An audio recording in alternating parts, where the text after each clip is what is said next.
Hey everyone, welcome back to my channel. So one of the most commonly asked questions is, when is the best time for me to work out? To answer this question, the most important thing that you should consider first is your lifestyle, then followed by the other factors that I'll be touching on next. Look, I'm gonna touch on the optimal time for maximum fat loss, but don't overstress about applying it. If it doesn't make sense to you, then you don't have to do it. The worst thing you can do to yourself is to force yourself to work out in the morning when you're not a morning person.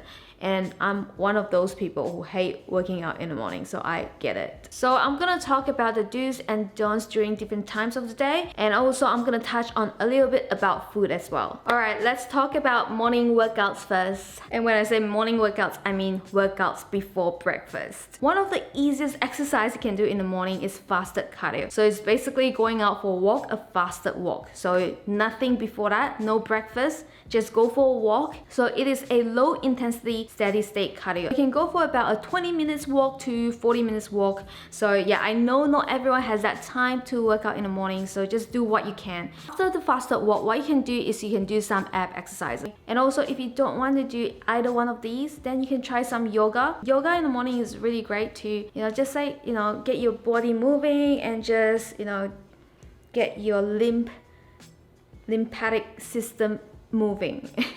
You can also try low impact workouts in the morning. I have a couple of those, and also recently I've uploaded the 30 minutes full body workout, which is absolutely great in the morning if you do the low impact exercises. So that's my morning tip. So I personally don't like to do high intensity workouts in the morning because personally I just don't have that energy to work out in the morning.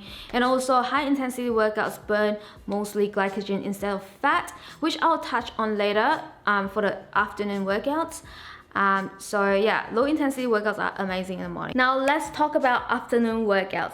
Personally, I prefer to do my workouts about 2 to 3 hours after my lunch or 2 to 3 hours after my breakfast. A little tip for you guys if you want maximum fat loss and just help your food to digest better is to go for a walk after your lunch. So go for a 15 minutes walk. It's gonna really help with your digestion process, and we want that, don't we? You don't want to feel bloated. So if you have time for that, that's absolutely amazing, but if you don't have time for that, it's okay. It's not the end of the world. Normally I have more energy in the afternoon around 3 p.m. after my lunch. I like to hit the gym with like either heavy resistance training or just resistance training or HIIT workouts at this time of the day because I have so much energy that I can just push a workout, like really high intensity workout. I can lift really heavy in the afternoon and also do like a crazy insane HIIT workout. The reason why I waited for about 2 to 3 hours after my meal is so that the food has already passed through my stomach, and you don't want your exercise to hinder your digestion process. And yeah, when you're exercising, your body is not going to be digesting the food that well, and you're going to feel like nauseous or you feel like throwing up and all of that.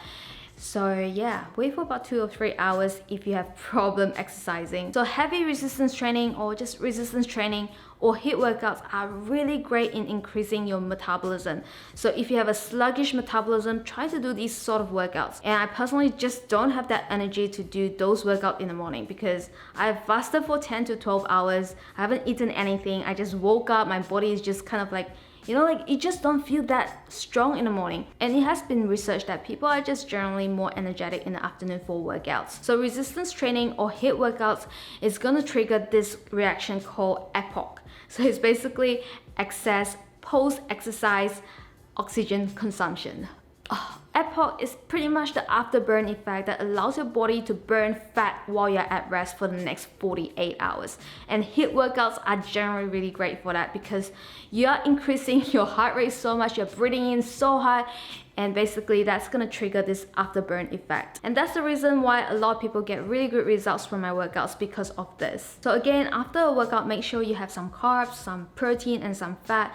Choose your favorite carbs and protein. Like, I'm not gonna tell you exactly what you should eat. Just choose something that's whole foods, like something that is not processed, and you're gonna see really great results. Make sure you're not under eating, especially when you're doing HIIT workouts and resistance training. Now for the night owls, you guys must be thinking, can I work out at night? Well, I guess you can. It depends on what time you go to bed, right? Like I normally go to bed at around 11 or 12. So I generally don't really like working out at night because it's gonna disrupt my sleep. When you're working out, your cortisol level is gonna go up. Your adrenaline hormone is also gonna go up.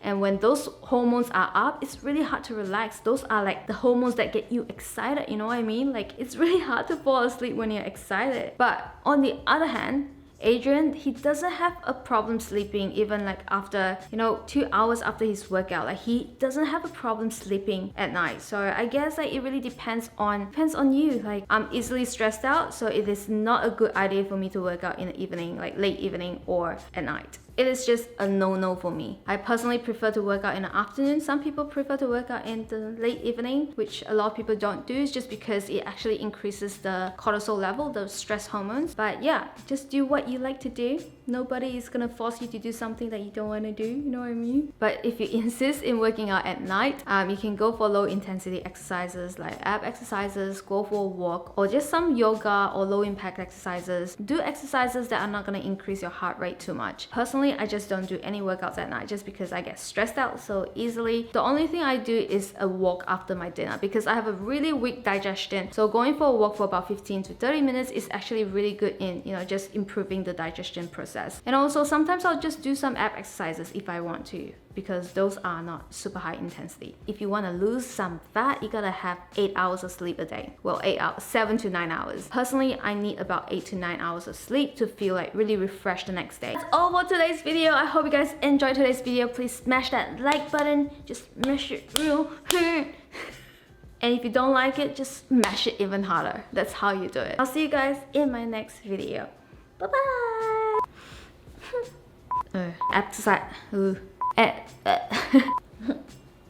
lot of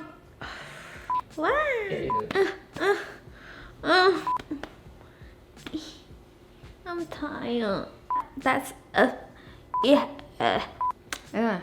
so tired.